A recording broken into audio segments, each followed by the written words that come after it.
Hello students, today I'll be discussing the topic issue of debentures, and this topic is studied under the subject financial accounting, and I'll be dealing this this particular topic for the students of BCom second semester. Now in the last class I told you about what is debenture and what are its various types. Today I'll be taking up the major topic, that is issue of debentures for cash. Now when debentures are issued for cash, there are three conditions under which the debenture can be issued. Now, number one, it can be issued at par. Number two, it can be issued at premium. And number three, it can be issued at the discount also. Now, what do you mean by that debentures are issued at par?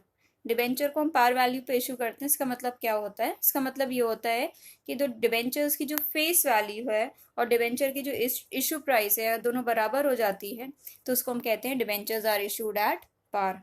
जैसे कि for example मुझे एक company है, company को जो debenture cell करना है, तो उसने उसकी जो फेस वैल्यू है 100 रुपये है, और उसने इशू प्राइस जो की है, जो जिस प्राइस पे उसने इशू किया डिबेंचर्स, वो भी 100 रुपये ही है. तो this is what we call it as debentures issued at पार.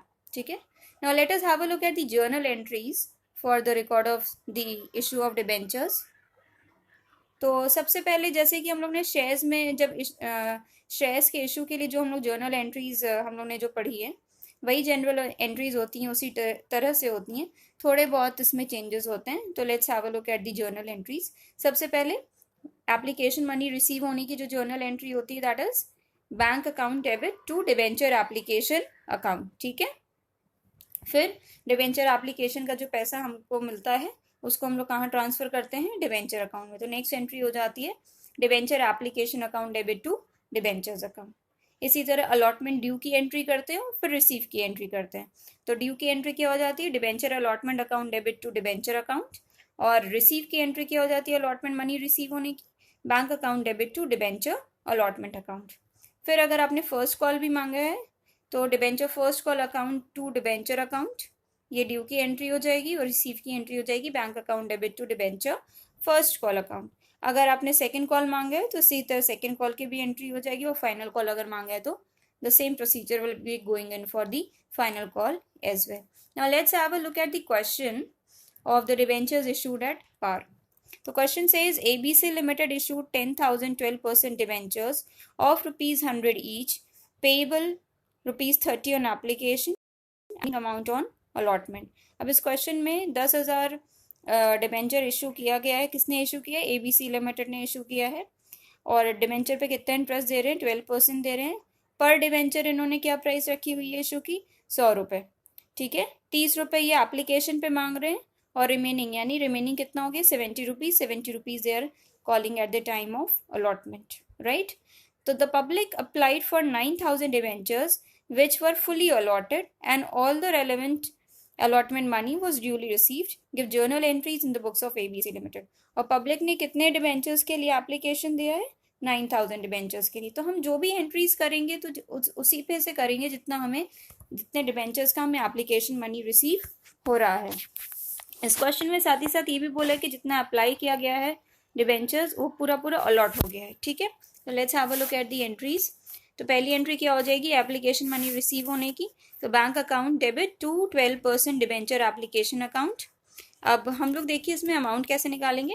9,000 हमने अप्लाई किया है, 30 रुपीज हम एप्लीकेशन पे मांग रहे हैं, तो 9,000 इंटू 30 कितना हो जाएगा? 2,70,000. ठीक है. नेक्स्ट, अब एप्लीकेशन मनी को हम लोग ट्रांसफर करते हैं डिबेंचर्स अकाउंट में.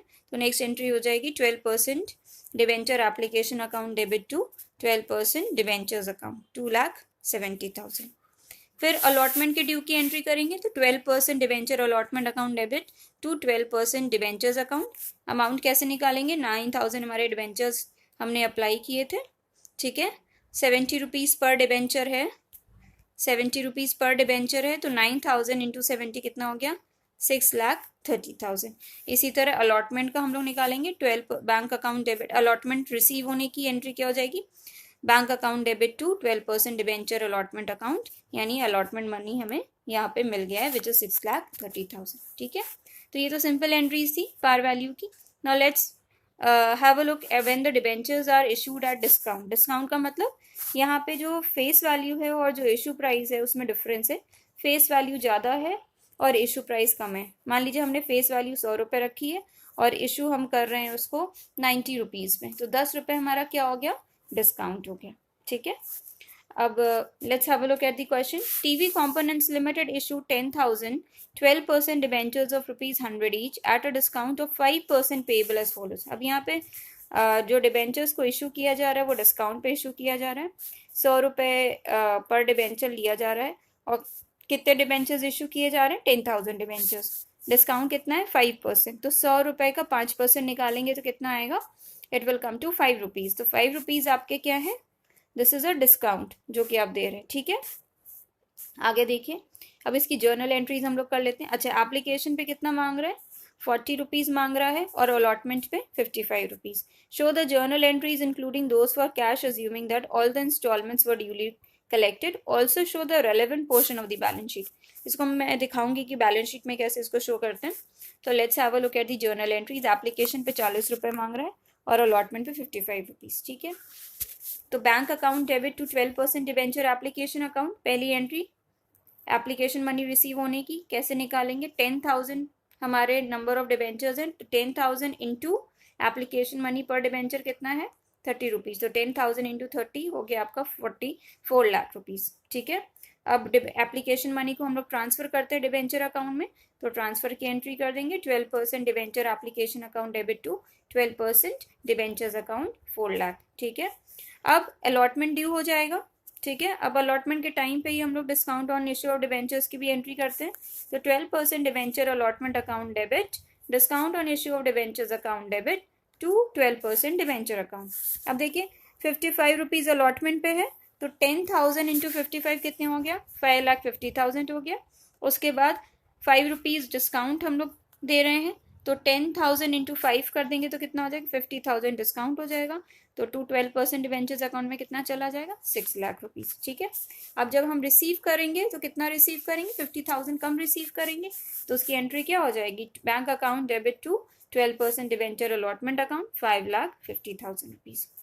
ठीक है, तो ये हो गया आपका डिबेंचर का entry at discount, issued at discount. अब इसको हमको दिखाना है बैलेंस शीट में, तो देखिए हम लोग बैलेंस शीट का फॉर्मेट ये है होता है। अब इसमें हम लोग सबसे पहले इक्विटी एंड लाइबिलिटीज के अंदर जो है, first of all non current liabilities, under non current liabilities will write long term borrowings. Long term borrowings हमारी 10 लाख रुपीज। ठीक है, असेट्स, नॉन करंट असेट्स के अंदर हमने हेडिंग डाल the other non current assets 45,000 और current assets cash and cash equivalents 9,50,000 और other current assets 5,000। अब इसका मैं एक्सप्लेनेशन दे रही हूँ कि अमाउंट आया कैसे। देखिए आपने जब डिबेंचर इशू किया तो क्या इशू प्राइस क्या रखी आपने, 95 रुपीज़ हैं। तो आपने जो जितना आपने जिस अमाउंट पे आपने इशू किया उतना ही आपको मिलेगा। तो 10,000 इंटू 95 कर देंगे तो आपका हो जाएगा 9,50,000।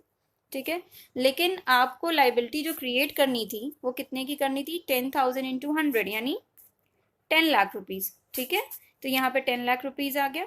अब यहाँ पे देखिए स्टूडेंट्स, एक चीज़ ये अज्यूम की गई है, अज्यूम क्या की गई है, अज्यूम ये की गई है कि तो debentures will be redeemable after 10 years.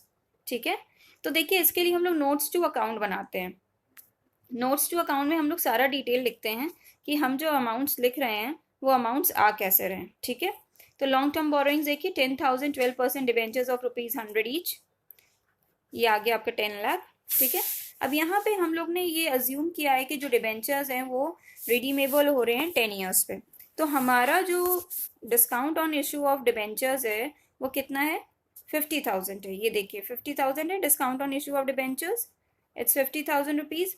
50,000 को जब हम लोग 10 से डिवाइड करेंगे तो कितना आएगा, 5,000, यानी 5,000 हम लोग राइट ऑफ करेंगे। तो जितना हम लोग राइट ऑफ करेंगे वो हमारा जो है अदर करेंट असेट्स में जाएगा। ठीक है, एक चीज़ यहाँ पे मैं आपको क्लियर करना चाहती हूँ कि जो discount on issue of debentures to be written off within 12 months, जितना हम लोग राइट ऑफ कर रहे हैं within 12 months of the balance sheet date, that is shown under current assets. ठीक है, जितना हम लोग राइट ऑफ कर रहे हैं within 12 months of the balance sheet date उतना हम लोग उसको अदर करेंट असेट्स में शो करेंगे। And see this is very very important, and that part which is to be written off after 12 months, वो पार्ट जो हम after 12 months write off करेंगे बैलेंस शीट डेट के, तो वो जो है हम उसको अदर नॉन करेंट असेट्स में शो करेंगे. ठीक है, again I am repeating, and that part which is to be written off after 12 months of the balance sheet date is shown under the non current assets. अब ये 50,000 में से 5,000 हमने right off कर दिया इस साल, तो बचा कितना 45,000. ये हमारा अदर नॉन करंट असेट्स में हम इसको शो करेंगे. देखिए नोट्स टू अकाउंट में भी यही मेंशन किया गया है. Discount on issue of debentures के नाम से हम लोग अदर नॉन करंट असेट्स में लिख रहे हैं 45,000. और यहाँ देखिए नोट में हम लोग ने लिख दिया कि it is presume that debentures are redeemable after 10 years. ठीक है, तो दिस इज इंपॉर्टेंट. अब next, debentures issued at premium. डिबेंचर्स को हम लोग प्रीमियम पे इशू कर रहे हैं. तो प्रीमियम पे इशू करने का मतलब क्या हुआ कि फेस वैल्यू कम है और इशू प्राइस ज़्यादा है. यानी फेस वैल्यू हमारी 100 रुपये है तो इशू प्राइस हमारी क्या है 120 रुपये है. ठीक है ना, तो 20 रुपये क्या हो गया प्रीमियम हो गया, राइट.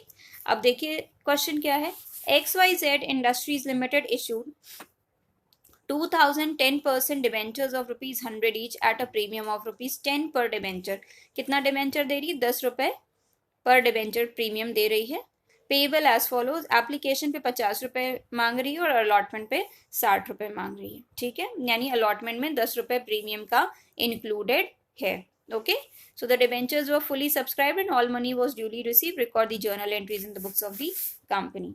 तो सबसे पहले एप्लीकेशन मनी रिसीव होने की एंट्री करेंगे. क्या हो जाएगी, bank account debit to 10% debenture application account. कितना हो जाएगा 2000 इंटू 50 रुपीज एप्लीकेशन पे हम मांग रहे हैं, तो 2000 इंटू 50 कितना हो गया 1 लाख. ठीक है, अब एप्लीकेशन मनी को हम लोग को ट्रांसफर करना है डिबेंचर अकाउंट में, तो 10% debenture application account debit to 10% debenture account कितना हो गया 1 लाख. ठीक, अब अलॉटमेंट की एंट्री, ड्यू की एंट्री करेंगे, तो 10% debenture allotment account debit to 10% debentures account और to securities premium reserve account.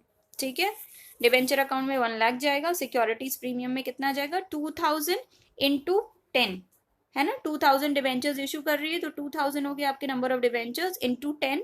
10 क्या है आपका प्रीमियम पर डिबेंचर है. ठीक है, तो 2000 इंटू 10 क्या हो गया 20,000. तो टोटल मिला के हो गया 1,20,000. अब जब हम रिसीव करेंगे तो पूरा पैसा अलॉटमेंट का रिसीव करेंगे, that is bank account debit to 10% debenture allotment account 1,20,000. I hope you have got it. Next, issue of debentures for consideration other than cash. इसके पहले अभी स्टूडेंट्स मैंने आपको बताया था कि issue of debentures for cash. अभी हम लोग एक बहुत ही इंपॉर्टेंट टॉपिक डिस्कस करेंगे, issue of debentures for consideration other than cash. अब अदर देन कैश से आप क्या समझ रहे हैं, देखिए इसमें क्या होता है कि जो कंपनी होती है वो जब भी कोई असेट परचेज करती है तो असेट परचेज करने के बाद वो कैश नहीं देती है, वो बल्कि उसके बदले में असेट परचेज करने के बाद कंसिडरेशन में वो क्या देती है, वो डिबेंचर देती है. ठीक है, तो इसलिए इसको हम कहते हैं issue of debenture for consideration other than cash. So what happens that sometimes the company purchases the assets from the vendors and they make the payment, instead of making the payment in cash it issues the debentures for consideration. okay, तो इसकी जो journal entries हैं बहुत ही simple journal entries हैं. Assets purchase करने की entry आपको पता ही है, sundry assets account debit to vendors account. ठीक है, अच्छा उसके बाद जब डिबेंचर इशू करती है तो यहाँ पे भी पार वैल्यू पे भी इशू कर सकती है, प्रीमियम पे भी कर सकती है और डिस्काउंट पे भी कर सकती है. तो पार वैल्यू पे जब डिबेंचर इशू करती है तो vendors account debit to debentures account normal entry होती है. प्रीमियम पे करेगी तो क्या हो जाएगा vendors account debit to debentures account और to securities premium reserve account. ठीक है, इसी तरह डिस्काउंट पे करेगी तो vendors account debit to vendors account debit discount on issue of debentures account debit to debentures account. Simple entries हैं. अब इसी के बेसिस पे क्वेश्चन हम लोग देख लेते हैं कि Rai company purchase assets of the book value of ₹2,20,000 from another company and agreed to make the payment of purchase consideration by issuing 2010% debentures of 100 each at a premium of 10%. अब राय company ने asset purchase की कितने की 2,20,000 की from another company और उन्होंने payment के लिए कहा कि ठीक है for the purchase consideration I will pay I will issue the debentures of 2000 debentures वो इशू करेंगे, और पर डिबेंचर की प्राइस कितनी है, 100 रुपीज है, और वो प्रीमियम पे जो है 10% प्रीमियम पे वो डिबेंचर्स को इशू करेंगे, यानी 100 रुपए में 100 रुपए का 10% निकाल लीजिए, 10 रुपए, यानी 10 रुपए यहाँ पे प्रीमियम हो गया। ठीक है, अब इसकी एंट्री क्या होगी, असेट परचेज करने की entry, sundry assets account debit to vendors account 2,20,000, ये अमाउंट ऑलरेडी क्वेश्चन में दिया हुआ है। अब प्रीमियम पे इशू कर रहे हैं तो vendors account debit to 10% debentures account to securities premium reserve account. ठीक है, अब सिक्योरिटीज प्रीमियम में कितना जाएगा, 20,000 जाएगा। क्यों जाएगा, क्योंकि 2000 डिवेंचर्स वो इशू कर रहे हैं और 10 रुपीज इसका प्रीमियम है, तो 2000 इंटू 10 हो गया आपका 20,000। ठीक है, और डिबेंचर अकाउंट में कितना जाएगा, 2000 इंटू 100, 2 लाख, तो total 2,20,000, right. So this is the issue of debenture for consideration other than cash. I hope आपको समझ में आ गया होगा। In the next lecture I will be telling you the redemption of debentures. Okay, thank you so much.